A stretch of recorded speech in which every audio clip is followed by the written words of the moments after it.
আসসালামু আলাইকুম। প্রথমে আমরা সিয়াম ভাইয়ের এই ভিডিওটি দেখব এবং তারপর আমরা এই ব্যাপারে কথা বলবো। সর্বোচ্চ গতিসীমা 40 কিলো। 40 কিলো ধরো। অযথা হর্ন বাজাবেন না।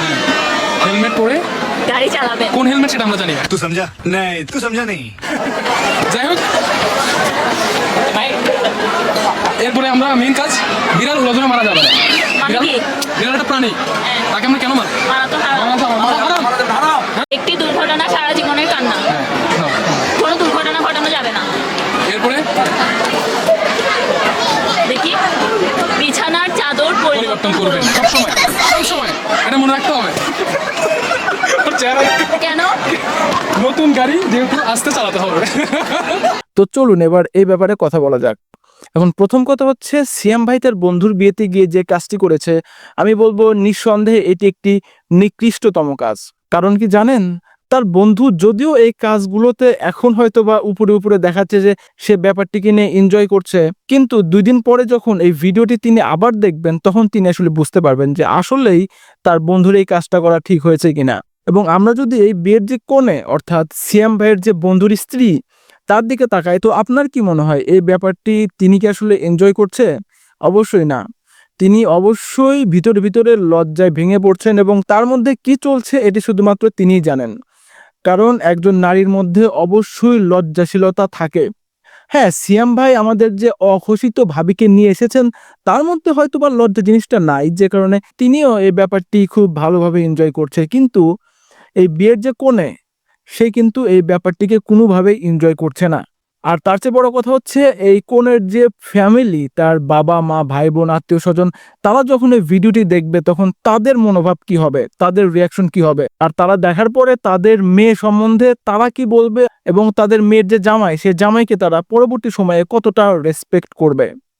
আসলে একটা কাজ করার আগে কয়েকবার ভাবতে হয়। কারণ আপনি হয়তো আজকে আবেগের বশে একটি কাজ করে ফেললেন, কিন্তু কালকে এই কাজটির জন্য কার উপর কি প্রভাব পড়বে এই ব্যাপারটি অবশ্যই চিন্তা করা দরকার। এখন হয়তো আমার এই কথাটা যদি সিয়াম ভাই শোনেনও তার মনে হয় কিছুই মনে হবে না, কিন্তু এখন আমি কয়েকটা কথা বলবো ভাই, কথাটা আশা করি মনোযোগ দিয়ে শুনবেন।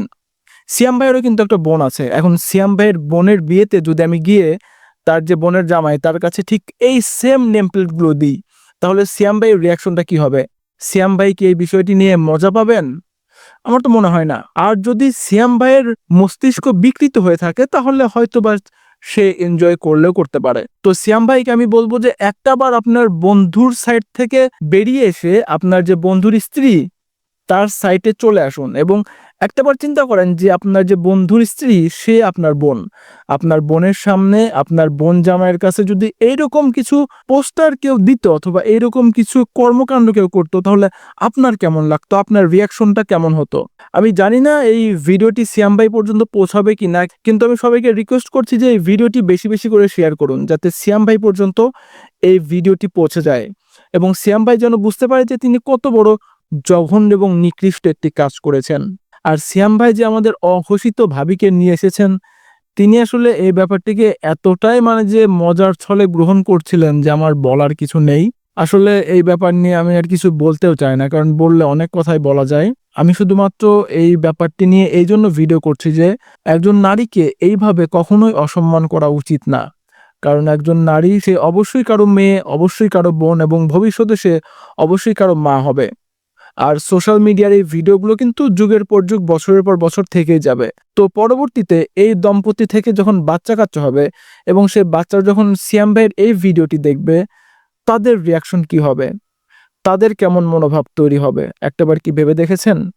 তো যাই হোক, সম্মানিত দর্শক শ্রোতা, আমি এই ব্যাপারটি নিয়ে বেশি কথা বলতে চাচ্ছি না, কারণ আমার মূল উদ্দেশ্য এটাই যে সিয়াম ভাই যে কাজটি করেছেন এই কাজটি অবশ্যই নিকৃষ্টতম এবং জঘন্য একটি কাজ। তো যাই হোক, সম্মানিত দর্শক শ্রোতা, এই ছিল আজকের ভিডিও। এতক্ষণ আমাদের সাথে থাকার জন্য সবাইকে অসংখ্য ধন্যবাদ। দেখা হবে পরবর্তী ভিডিওতে। সেই পর্যন্ত ভালো থাকবেন, সুস্থ থাকবেন, আমাদের সাথেই থাকবেন। খোদা হাফেজ।